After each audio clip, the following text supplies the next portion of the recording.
Dans cette vidéo, nous allons voir comment multiplier et diviser des nombres relatifs.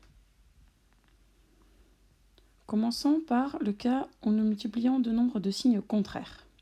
Travaillons à partir d'un exemple. Plus 3 fois moins 5. Plus 3, c'est comme 3. Quand on calcule 3 fois moins 5, c'est comme si on ajoutait moins 5, plus moins 5, plus moins 5. Je le recopie 3 fois, le terme moins 5. Et ensuite, je vais calculer ça. Donc j'associe les deux premiers. Moins 5 plus moins 5, ça fait moins 10. J'aurai encore un autre moins 5 à ajouter, et moins 10 plus moins 5, ça fait moins 15. On a donc plus 3 fois moins 5 qui est égal à moins 15. Donc on a deux nombres de signes contraires. Quand on les a multipliés, on a obtenu un résultat qui était négatif. Et pour la partie numérique, le 15 qu'on obtient au résultat, c'est tout simplement 3 fois le 5.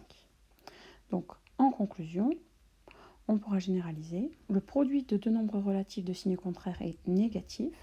Et pour calculer la partie numérique du produit, on multiplie les parties numériques des facteurs. Passons aux exemples.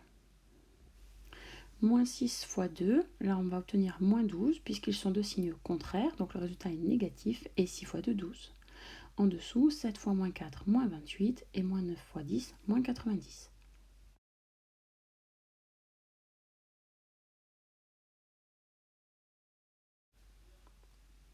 Voyons maintenant comment multiplier de nombres négatifs. On va le voir de deux façons différentes, donc à partir de notre exemple, moins 3 fois moins 5.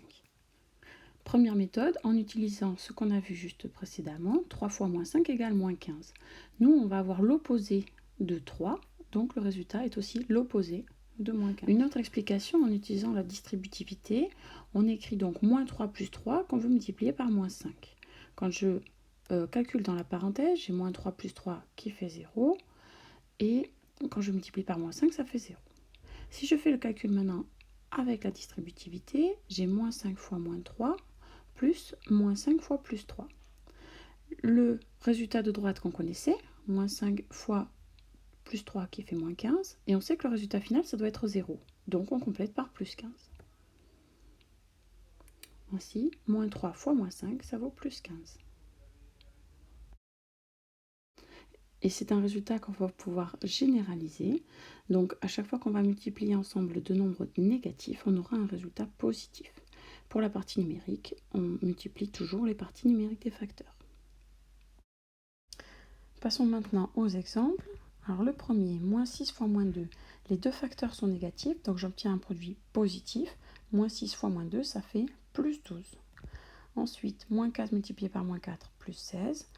Pour le dernier, je commence par calculer moins 9 fois moins 4, ça fait plus 36. Le résultat, je multiplie par moins 2, j'obtiens moins 72.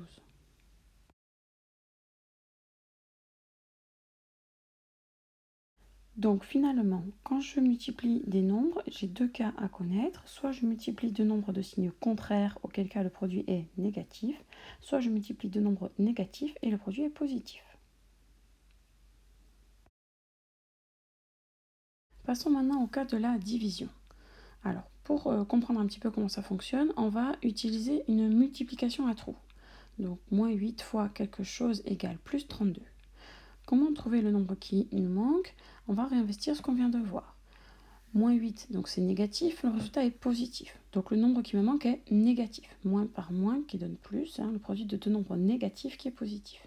Et ensuite, je cherche dans la table de 8, qu'est-ce qui fait 32? C'est 4. Donc là, je complète moins 4. Donc on vient de trouver combien de fois moins 8 pour obtenir 32. Et ça, c'est exactement la définition du quotient de 32 divisé par moins 8. Et donc, on a trouvé que le résultat, c'était moins 4. Donc, 32 divisé par moins 8 égale moins 4. Prenons maintenant un autre exemple. Moins 2 multiplié par quelque chose égale moins 14. Le résultat est négatif. Le premier facteur que je connais est négatif aussi, donc je dois multiplier par un nombre positif. Et dans la table de 2, qu'est-ce qui fait 14? C'est 7. Donc, on complète ici avec plus 7. Et comme précédemment, on a trouvé combien de fois moins 2 pour obtenir moins 14. Donc, ce nombre qu'on a trouvé, c'est le quotient de moins 14 divisé par moins 2. Et donc, ça vaut plus 7. Ainsi, le quotient de deux nombres de signes contraires est négatif et le quotient de deux nombres négatifs est positif. Et donc, on a retrouvé la même chose que ce que l'on avait pour les multiplications. La règle des signes est la même pour les multiplications et les divisions.